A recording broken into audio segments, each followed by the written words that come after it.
Lex Luthor starts off by expressing his frustration over how everyone in Metropolis treats Superman like a god. Deep down, Lex hopes that Superman will die someday. Meanwhile, Lois Lane is trying to pitch a story to Perry White, the editor-in-chief, about Lex using a charity foundation to secretly fund weapon projects. But Perry refuses to publish the story, saying there isn't enough proof to support the claims. Lois doesn't take this lightly and accuses Perry of being on Lex's payroll. In response, Perry tells her to drop the story and work on something else. Their loud disagreement is seen by Jimmy and Clark, who are nearby. After the heated exchange, Lois storms out of Perry's office, visibly upset, and heads to her desk to organize her files. Clark, on the other hand, is busy packing up because he's about to catch a flight to Afghanistan to cover his story. Before Clark leaves, Perry reminds him not to be late. Clark tries to say goodbye to Lois, but she gives him the cold shoulder. Somewhere far away, Lex's team is working on a top-secret project. They're digging a tunnel 2 miles underground, trying to harness energy from the Earth's core. During the dig, they accidentally uncover a spaceship. Lex's assistant rushes to give him the news, but she also tells him something else. They found what could be a cure for cancer. Instead of being happy, Lex tells her to delay the treatment process so they can keep making money. Then, she informs him about the spaceship the team found underground. While all this is happening, Superman is at his headquarters, also looking for a cure for cancer, but without success. Lois shows up at his place, fresh from a shower, and gives him a hug. She asks him if they can get a space free of Superman's robotic assistant, who is always nearby. Meanwhile, Lex is watching everything happening at the dig site from his office. His team is trying to open the spaceship with lasers, but they end up triggering a hologram of an alien. The alien gives a warning, but it's in a language they can't understand. Suddenly, the hologram vanishes, and a terrifying creature emerges from the spaceship. It attacks and kills the whole team and destroys their camera. Lex watches all this in horror. He realizes that if this alien was able to kill off other dangerous beings, then it's way too powerful for anyone on Earth to handle. He immediately tells his assistant to make sure no one can trace the operation back to him, or to the core where Superman might find out. Back at Superman's place, he and Lois are lying on a bed in their robes. Lois opens up to him, saying the closer she gets to Superman, the further away Clark seems to be. She tells him she wants to know more about him. Superman explains that he keeps things hidden to protect her. Lois argues that danger follows her anyway, and he's always the one saving her, so not much would change if she knew more. The conversation turns into an argument, and Lois walks out on him. Meanwhile, the creature from a spaceship begins roaming the Earth. It first kills a man living alone in the woods, then attacks a truck driver. Eventually, it makes its way into Metropolis, leaving a path of destruction. Just as Superman and Lois finally begin making peace after their fight, his robotic assistant interrupts them with news of an emergency. They don't get a chance to continue the conversation as Superman is needed once again. As the creature from the tunnel, now in the city, continues its deadly rampage, Superman's robot assistant informs him that it searched through his father's archive and found information about the monster.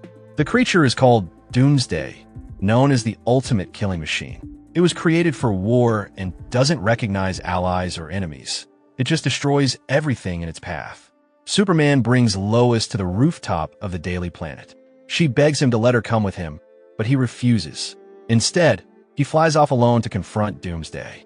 Lois, determined not to stay behind, calls Jimmy and tells him to meet her on the roof.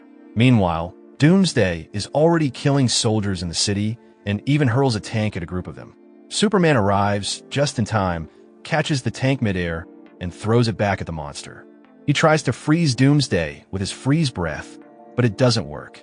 Doomsday quickly breaks out of the ice and continues fighting. Superman starts hitting Doomsday with all his strength. Lois and Jimmy fly a helicopter to the battlefield to capture footage of the fight. The battle is intense, and even though Superman is powerful, Doomsday starts gaining the upper hand and begins pounding him. Spotting Lois and Jimmy in the helicopter, Doomsday jumps up and latches onto it.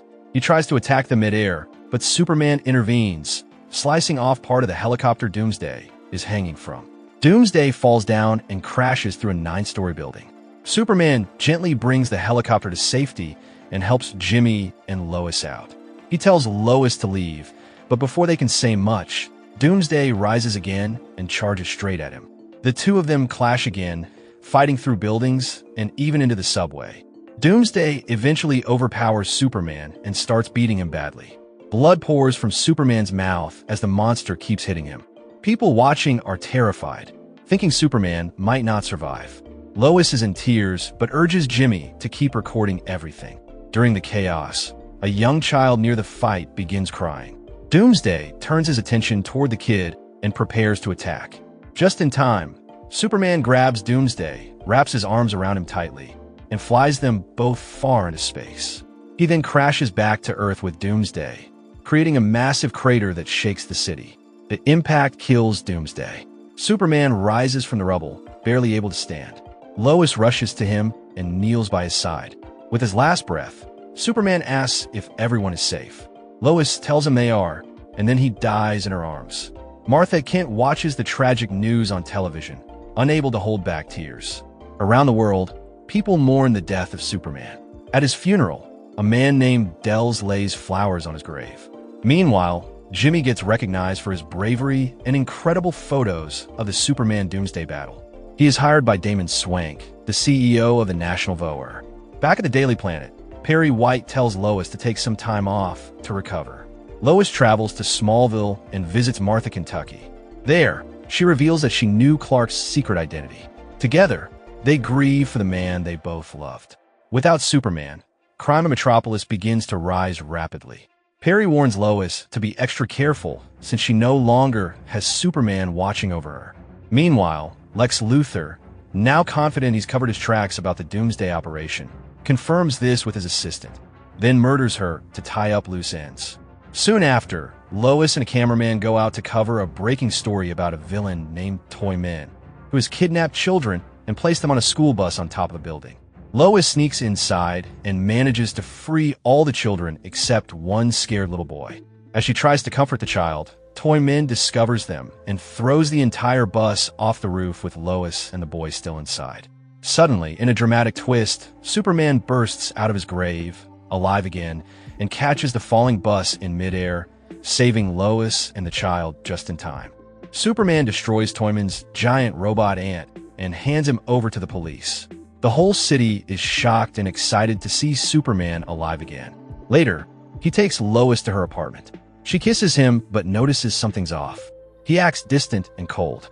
When she asks if he's happy to see her, he makes a weak excuse, saying he just got out of grave and has other things to do, then flies away without much emotion. Superman heads to Lex Luthor's office but finds the chair empty. Lex's voice calls him into a room. Once inside, the door slams shut and red lights shine on him, draining his powers. Lex reveals that it's red sun radiation, designed to weaken him. Then, wearing gloves with kryptonite knuckles, Lex viciously beats Superman. As he leaves the room, he tells Superman he did a good job pretending to be the real thing. Lex then visits the real Superman's body, hidden away, and gloats about his master plan. He's created a clone of Superman who will obey him completely. At the Daily Planet, everyone discusses Superman's shocking return. Since Clark Kent is believed to have died in Afghanistan, someone else is hired to fill his job. Lois, however, begins to feel that something is wrong with this new Superman. That night, she visits Jimmy at a club where he's covering a celebrity story. She asks for his help in looking into Superman, but Jimmy, now enjoying his fame and new lifestyle, refuses. Meanwhile, the real Superman's robot assistant locates his missing body. He explains that he received a faint signal from Superman 17 days after he was presumed dead, and another signal today helped him find him. The robot tells Superman he never actually died. His heart rate had simply slowed down so much it was almost undetectable. Lex had stolen the body and replaced him with a clone. Superman tries to get up, but he's still weak, and the robot tells him to rest and regain his strength. While all this is happening, Toyman escapes from prison again. Tragically, he kills a child before being recaptured. This enrages the cloned Superman. He storms into the police station, grabs Toyman, flies into the sky, and drops him onto a police car, killing him instantly. Reporters rush to interview clone Superman. Instead of showing any regret, he claims he alone knows what's best for Metropolis. His violent action frightens the public. When police try to arrest him, he melts their guns with his heat vision. Lex, still controlling the clone, gives him a list of rival companies to investigate in order to find Superman's body. He warns the clone to act carefully and threatens to kill him if he disobeys. But the clone has plans of his own. At a salon, he looks into a mirror and uses his heat vision to remove a piece of kryptonite that Lex had secretly implanted in his brain, hidden inside lead. Meanwhile, Lois heads to Lex's office. She confronts him, demanding to know what he did to Superman before she leaves town. Lex picks up on her emotional connection to Superman and tries to charm her. He leans in and kisses her, but Lois tricks him. She injects him with something, and Lex collapses, unconscious.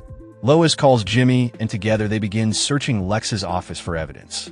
Inside, they stumble upon a hidden room filled with clones of Superman floating in tanks. Before they can process it, Lex appears with a gun, threatening to kill them.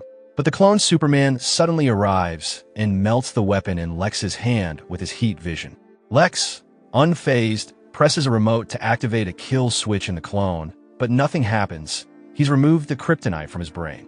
Furious, the clone destroys all the clones in the room.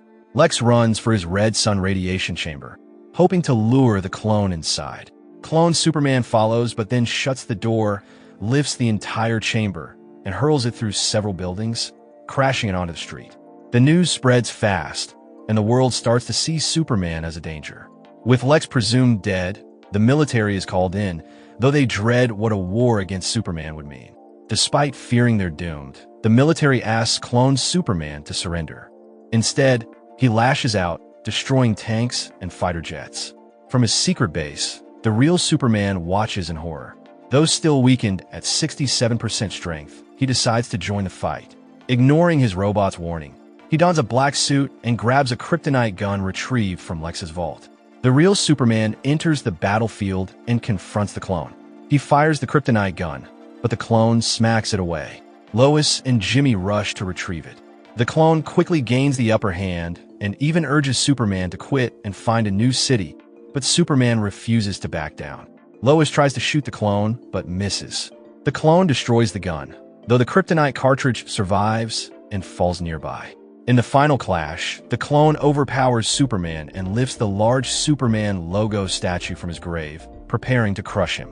But Superman spots the fallen cartridge, uses his heat vision to trigger it, and releases a kryptonite gas cloud around the clone. Weakened, the clone is crushed under the falling statue. As he dies, the clone tells Superman to keep protecting the people. Lois, unsure if this is really her Superman, asks him for proof. He kisses her, confirming it's truly him. The crowd erupts in cheers. Later at home, Clark corrects Lois on a spelling mistake, proudly reminding her that he was the spelling bee champ of Smallville. Lois, teary-eyed, runs into his arms and calls him Clark, urging him to visit Martha. Meanwhile, Lex is revealed to be alive, recovering in a hospital, brooding over the fact that even death couldn't get rid of Superman. Thanks for watching. If you enjoyed this, don't forget to like, subscribe, and hit the bell for more. See you in the next one.